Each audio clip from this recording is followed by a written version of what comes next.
ہم کو غریب جان کے ہنس ہنس پکار گئے، بات پہنچی آصف الدولہ تک۔ تو جب انہوں نے یہ شعر کہا تو یہ بات کہاں پہنچی؟ آصف الدولہ تک، جنہوں نے ان کو 300 اور 200 روپے میر کو رکھ لیا تھا۔ اب نے کیا کیا، دربار میں بلا لیا، انہوں نے یہ شعر سنا، کسی نے ان تک خبر پہنچائی کہ لکھنؤ میں کوئی نیا نیا مطلب شاعر ہیں، وہ آئے ہیں اور انہوں نے اس طریقے کا شعر کہا ہے۔ تو پھر یہ انہیں آصف الدولہ نے اپنے دربار میں بلا لیا اور کتنے روپے، 200 روپے اور 300 روپے پر انہیں رکھ لیا۔ معاشرہ ہر مہینے انہیں 15 مہینے کو ان کے گھر پہ وہ ہوتا تھا، مشاعرہ ہوتا تھا۔ یہ کوشچن بھی کئی بار پوچھا گیا ہے کہ ہر مہینے کی 15 تاریخ کو کس کے گھر مشاعرہ ہوتا تھا؟ تو میر تقی میر کے ہوتا تھا۔ یہ بات امپورٹنٹ ہے کہ میر کی ولادت آگرہ میں ہوئی، جیسا کہ ہم نے دیکھا، زندگی ان کی دہلی میں گزری اور وفات ان کی کہاں ہوئی؟ لکھنؤ میں ہوئی۔ اس کو یاد رکھیے گا یہ تینوں چیزیں، ٹھیک ہے۔ وہ کون سا شاعر ہے جس نے 3 شہروں کا وہ کیا ہے، دور دیکھا ہے؟ تو وہ ہے میر تقی میر۔ اب ان کی ادبی چشمہ کی بات کریں، حاتم کے یہ کیا تھے؟ شاگرد تھے، بقا، ان سے ان کی ادبی چشمک تھی۔ ان کے خطاب جو ہیں وہ بہت سارے ہیں۔ لقب ان کا کیا تھا؟ میر۔ ان کے جو خطاب ہیں وہ ہیں خدائے سخن، ناخدائے سخن، سرتاج شعراء اردو، ریختہ گویان ہند کا استاد اعظم، شاعر بے دماغ، قنوتی شاعر، فتنہ روزگار۔ ان کے سوتیلے بھائی میر حسن نے رکھا تھا، ٹھیک ہے۔ اب ان کی ادبی خدمات دیکھتے ہیں جس سے کہ سوال آتے ہیں۔ میر سے متعلق سب سے بڑا کام کیا تھا؟ شمس الرحمن فاروقی نے ان کی جو کلام کی شرح کی تھی، شعر شور انگیز، یہ میر کے متعلق سب سے بڑا کام ہے۔ میر کے کلام کی شرح انہوں نے کب کی تھی؟ 1996 میں۔ کس نے؟ شمس الرحمن فاروقی نے کی تھی، شعر شور انگیز کی۔ یہ 4 اس میں مشتمل ہے اور اس پر انہیں کون سا انعام ملا تھا؟ سرسوتی انعام ملا تھا۔ یہ موسٹ امپورٹنٹ ہے، ٹھیک ہے۔ دوسرا سرسوتی سمان کس کو ملا ہے؟ نیّر مسعود کو۔ کس کے لیے؟ طاؤس چمن کی مینا کے لیے۔ پہلا ان کو ملا تھا، شمس الرحمن فاروقی کو۔ اس کے بعد ان کی نثری تصنیف ہیں نکات الشعراء، یہ بھی موسٹ امپورٹنٹ ہے، جو کہ 1752 میں آئی تھی۔ امیر خسرو نے بتایا اس کی زبان کیا ہے؟ فارسی۔ خان آرزو اردو شعراء کا پہلا تذکرہ، یہ ہے۔ اردو زبان کا پہلا تذکرہ کون سا ہے؟ ویسے اگر دیکھا جائے تو اردو زبان کا پہلا تذکرہ ہے گلشن ہند، جو کہ کس کا ہے؟ مرزا علی لطف کا۔ کب آیا تھا؟ 1801 میں۔ اور کس کی فرمائش پر؟ جان گلکرسٹ کی فرمائش پر، اور یہ کلکتہ پریس سے شائع ہوا تھا۔ یہ تو گلشن ہند کے متعلق تھی، لیکن اردو شعراء کا پہلا تذکرہ یہ بھی کیا ہے؟ میر کی کیا ہے؟ نثری تصنیف ہے، ٹھیک ہے۔ اب یہاں ہم نکات الشعراء کی بات کرتے ہیں کیونکہ سب سے خاص ان کی تصنیف ہے۔ نکات الشعراء جو ہے اس میں 103 اردو شعراء کے حالات کا ذکر ہے۔ یہ کس کے جواب میں لکھی گئی تھی؟ معشوق چہل سالائے خود، اس کے جواب میں یہ لکھی گئی تھی۔ کس نے کس نے لکھی تھی؟ میر محمد یار خاصکار نے یہ تذکرہ تھا۔ اس کے جواب میں کیا لکھی گئی؟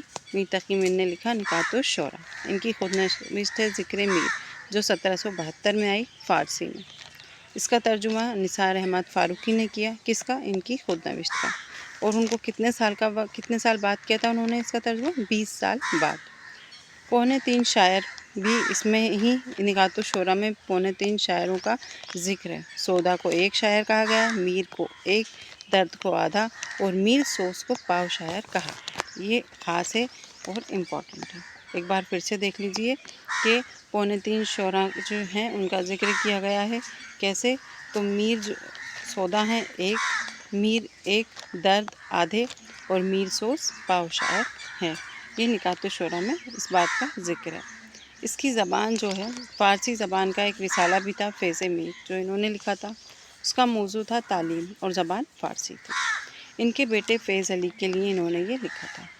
یہ یاد رکھیے گا کہ انہوں نے یہ جو رسالہ نکالا تھا فیض میر، تو ان کے بیٹے تھے، ان کے لیے انہوں نے نکالا تھا۔ اور بھی ان کی دیگر تصنیفیں کتابیں ہیں، وہ ہم دیکھ لیتے ہیں۔ میر تقی میر کی کتابیں جمیل جالبی، اسلوبیات میر، یہ گوپی چند نارنگ نے لکھی ہے، جو دوسرے شعراء نے لکھی ہے۔ انتخاب کلام میر، مولوی عبدالحق نے لکھی ہے۔ افکار میر، ایام حسین خان نے لکھی ہے۔ اور شیش اور انگیز جو کہ آپ نے دیکھ لیا، ان کے کلام کی شرح کی تھی شمس الرحمن فاروقی نے 1896 میں۔ یہ موسٹ امپورٹنٹ ہے، اس پر انہیں پہلا سرسوتی سمان دیا گیا تھا۔ میر کے کل دیوان کتنے ہیں؟ 7 ان کے دیوان ہیں۔ 6 دیوان اردو میں ہیں اور ایک جو ہے وہ فارسی میں ہے، ٹھیک ہے۔ 1752 میں آیا تھا دیوان اول، 1775 میں دیوان دوم، 1786 میں دیوان سوم، 1784 میں آیا دیوان چارم، اور 1803 میں آیا دیوان پنچم، 1809 میں آیا دیوان ششم۔ یہ ان کے 7 دیوان ہیں، لیکن یہاں پر یہ 6 دیے گئے ہیں آپ کو، ٹھیک ہے۔ کس دیوان کے بعد ان کو فورٹ ولیم کالج میں پڑھانے کا آفر ملا تھا؟ یہ بھی سوال کئی بار پوچھ لیا جاتا ہے امتحان میں۔ تو کس دیوان کے بعد ملا تھا؟ ان کے 5ویں دیوان کے بعد ان کو فورٹ ولیم کالج میں پڑھانے کا آفر ملا تھا۔ ہم نے 6 دیوان پڑھے، ان کے 7 دیوان ہیں۔ کلیات میر میں 1811 میں کس نے مرتب کیا تھا؟ ان کے بیٹے محمد حسن نے اس کو شائع کیا تھا۔ اس میں اشعار کی تعداد ہے 13,908، اس میں غزل ہیں 1916، مثنویاں ہیں اس میں 37، اور عشقیہ جو ہیں وہ کتنی ہیں؟ 9۔ ان کی عشقیہ مثنوی بہت خاص ہیں، جو کہ ہر امتحان میں پوچھ ہی لی جاتی ہیں۔ ان 9 مثنویوں میں سے کوئی نہ کوئی مثنوی، تو اسے آپ بہت اچھے سے یاد رکھیے گا۔ خواب و خیال یہ آپ بیتی ہے، ٹھیک ہے۔ پریم چند کا افسانہ بھی ہے خواب و خیال، آپ نے دیکھا ہوگا تو، اور ان کی مثنوی ہے، عشقیہ مثنوی ہے۔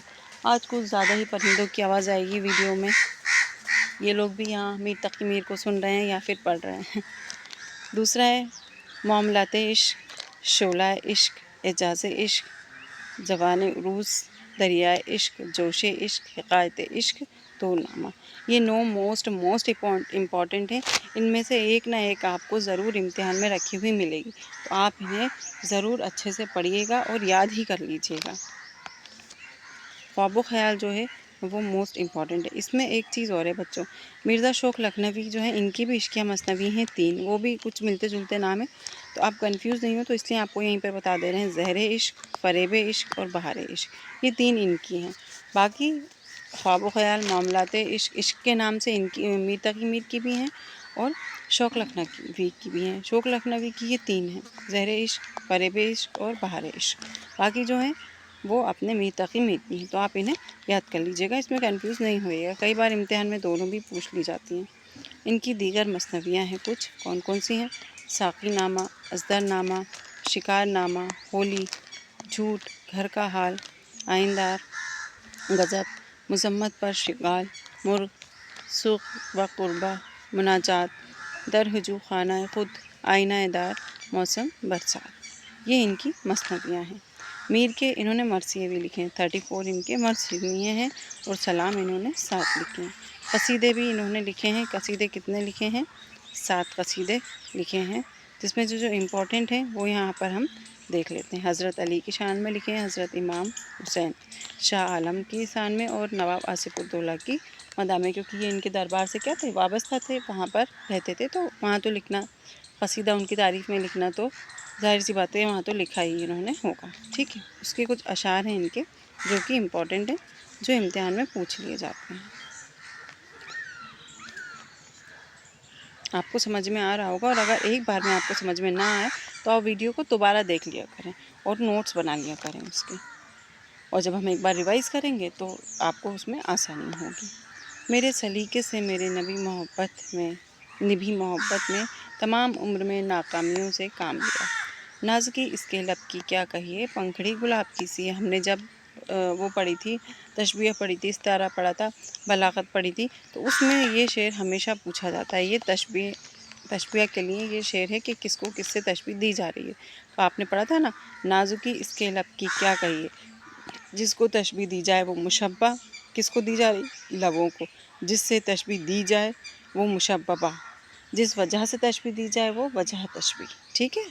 اور کی سی ہے، یہ کیا ہے؟ حرف تشبیہ۔ ہم نے یہ ساری چیزیں پڑھی تھیں، تو یہ اشعار اس میں ضرور پوچھا جاتا ہے۔ لے سانس بھی آہستہ کے نازک ہے بہت کام، آفاق کے اس کارگاں شیشہ گری کا۔ رات محفل میں تیری ہم بھی کھڑے تھے چپ کے، جیسے تصویر لگا دے کوئی دیوار کے۔ تو یہ ان کے دیوار کے ساتھ، یہ ان کے کچھ خاص اور امپورٹنٹ شعر ہیں۔ تو یہ میر تقی میر کے متعلق کچھ معلومات تھیں جو کہ آپ کے RPSC کے نصاب میں شامل ہیں.